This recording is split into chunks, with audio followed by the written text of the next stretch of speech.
About 5,000 people have made it to the highest point on our planet, but only a few brave souls have managed to reach the deepest. No matter how challenging the conditions at the summit of Mount Everest are, nothing compares to what awaits you at the bottom of the Mariana Trench. Here, it's always dark, and the pressure is so intense that metal bends.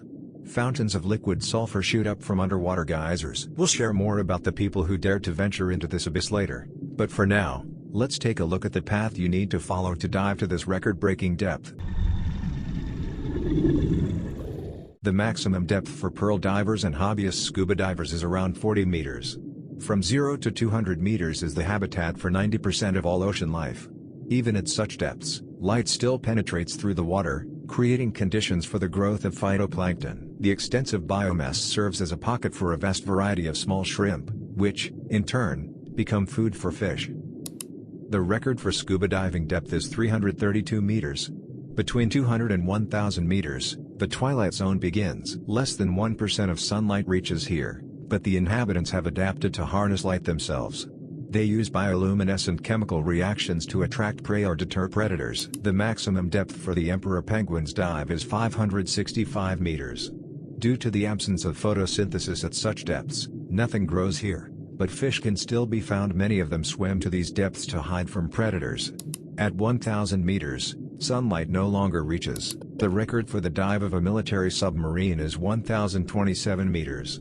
At depths up to 1,000 meters, siphonophores inhabit these waters. They are the closest relatives of jellyfish.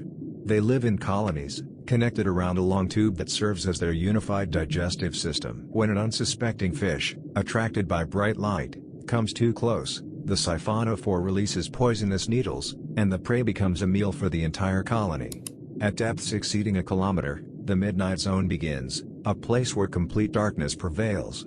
There's little food here. Deep sea creatures are forced to conserve energy. Most living beings don't actively hunt. Instead, they lazily drift, collecting settling marine snow, microparticles from the remains of dead fish, plant debris, feces, dust, and sand from the surface.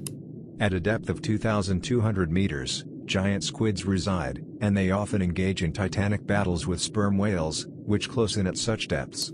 At a depth of 4,500 meters, you can encounter the anglerfish. For its prey, the glowing lure resembles a juicy fat worm, but in reality, it is the luminescence of bacteria living inside the appendage on the anglerfish's body. At a depth of 6,100 meters, internet cables are laid along the ocean floor. More than 99% of the ocean has a depth of 6,000 meters.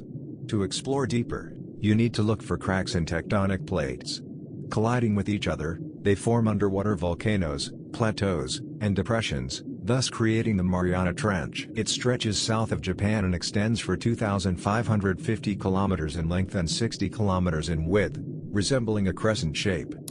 This place is one of the least explored on our planet. We know much more about the surface of Mars than about the Mariana Trench. The pressure at such depths can turn any living organism from the surface into a bloody mist in a microsecond.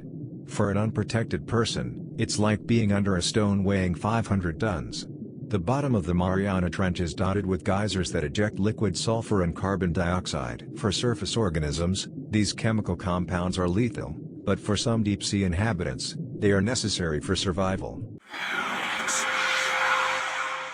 What became known as the Mariana Trench being the deepest was discovered in 1875 during the expedition of the HMS Challenger ship. The technologies of the time did not allow for a complete measurement of the depth, but the crew managed to record the maximum figure of 8,184 meters.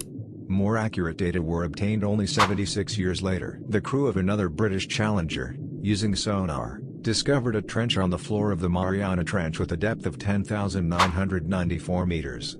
It was at that moment that the deepest point in the ocean received the name Challenger Deep in honor of both ships. The deepest living fish in the Mariana Trench was only recently discovered. In 2014, a group of scientists from Hayden Ecosystems (DOTIS) identified a new species of sea slugs capable of living at depths exceeding 8,000 meters. Pale, with a tail like an eel and devoid of scales, they appear fragile and completely incapable of withstanding immense pressure. Their survival is aided by a unique cell structure. Extreme cold and high pressure cause the fats in their cell membranes to solidify, much like oil in a freezer. As described by Jeffrey Jason, the expedition leader into the depths of the Mariana Trench. Deep-sea inhabitants must adapt their membranes to remain liquid, thus filling their cells with a significant amount of saturated fats. Besides the Mariana slug, there are no other predators at such depths, allowing it to enjoy a lack of competition. However, even this unique fish is unlikely to reach the very bottom of the Challenger Deep. Sea cucumbers, albino holothurians, and amoeba-like giant foraminifera are the most common life forms at the bottom of the Mariana Trench. It turns out that methane and liquid sulfur emissions provide a suitable energy source for microorganisms. Occasionally, the carcasses of dead whales sink to the bottom, initiating a feast that can last for months for all the inhabitants of the depths. The Mariana Trench is also of interest to geologists. On its floor, scientists have discovered an underwater lake of boiling sulfur, similar to those found on Jupiter's moon Io. The first people to reach the bottom of the Mariana Trench were the scientists Jacques Piccard and U.S. Navy Lieutenant Don Walsh. Their goal was to test a new submarine under extreme conditions. On January 23, 1960, aboard the Trieste bathyscaphe, they began the descent, which lasted almost 5 hours.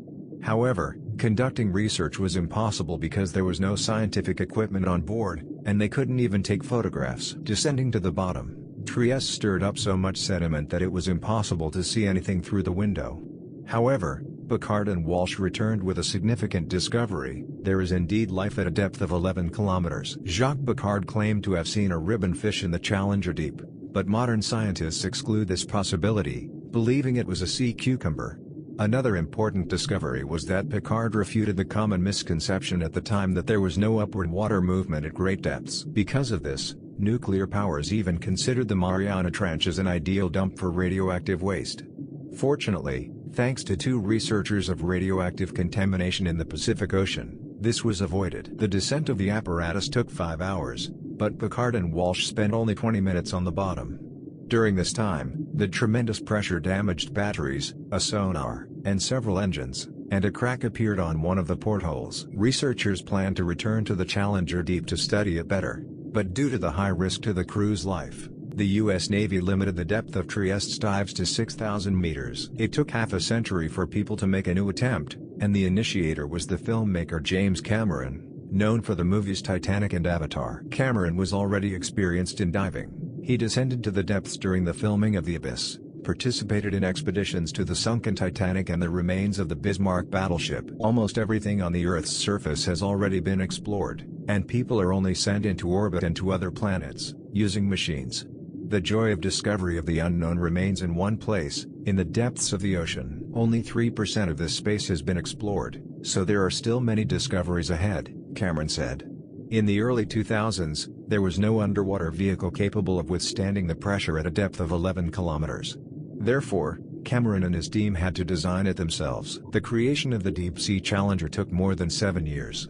The miniature submersible, barely accommodating one person, became one of the most complex underwater vehicles in history. 180 systems on board controlled three-dimensional cameras, a life support system, communication devices, and a hydraulic arm for collecting soil samples. The vehicle resembled a vertical torpedo, an ideal shape for a rapid descent. Inside was a sphere made of a thick layer of metal, from where Cameron controlled the bathyscaphe. To witness the descent, the director invited Don Walsh, the only living person who had been to the bottom of the Mariana Trench. "Do you have any advice if I hear a crack at a depth of 5 kilometers?" James asked. "If you heard it and you're still alive, you can keep descending. You won't hear the one that will kill you," Don reassured. James Cameron's journey to the Challenger Deep took place on March 26, 2012. The director managed to shoot a large amount of material, which later formed the basis of the documentary film Challenger Deep 3D. Not everything went as planned. Cameron planned to spend 7 hours on the bottom, but due to engine failure, he had to settle for 3. James sat in a semi-bent position, as the diameter of the sphere was just over a meter. "I felt completely isolated from other people, as if I had landed on another planet. It's absolutely empty, lifeless," Cameron recalled. The Hollywood director failed to encounter signs of life at the bottom. At the landing point of the bathyscaphe, everything looked flat and barren. But in soil samples that James took from the bottom of the Mariana Trench, numerous wounds of studied microorganisms were discovered. For 7 years after Cameron's journey to the Challenger Deep, No one bothered it. Expeditions resumed only in 2019, and 10 more people visited the bottom of the Mariana Trench. All of them descended in the limiting factor submarine. This submarine was designed by the businessman researcher Victor Vescovo specifically for extreme depth. Victor and his submarine hold several records. He became the first person to repeatedly descend to the bottom of the Mariana Trench and the first to visit the deepest points in all 4 oceans. Victor also set a record for the deepest dive. The last to descend into the Challenger Deep were Chinese scientists on November 10, 2020. They broadcasted live from the ocean floor and showed it on the Beijing channel CCTV so that viewers could feel like underwater researchers too. Although the Mariana Trench remains one of the least explored places on Earth, progress in its research has been noticeable in recent years. Each expedition into the depths of the Challenger Deep provides new answers and introduces previously unknown inhabitants of the depths. The most isolated place on Earth could not avoid the influence of human civilization. Underwater researchers encountered plastic bags and candy wrappers at the bottom of the trench. Traces of pollution are also present in microorganisms. Understanding how these organisms have learned to survive in extreme conditions can be useful in biomedicine and other fields. It is believed that deep-sea geysers could be the birthplace of the first living beings on the planet. Therefore, bacteria at the bottom of the Mariana Trench can shed light on one of the most important questions: how did life originate in the universe? Thank you for watching this video to the end. This video is the first on our channel, and we would appreciate your support in the form of likes. We don't plan to stop, and with each iteration the content will become better and even more interesting. And we would also be grateful for any tips on improving our videos.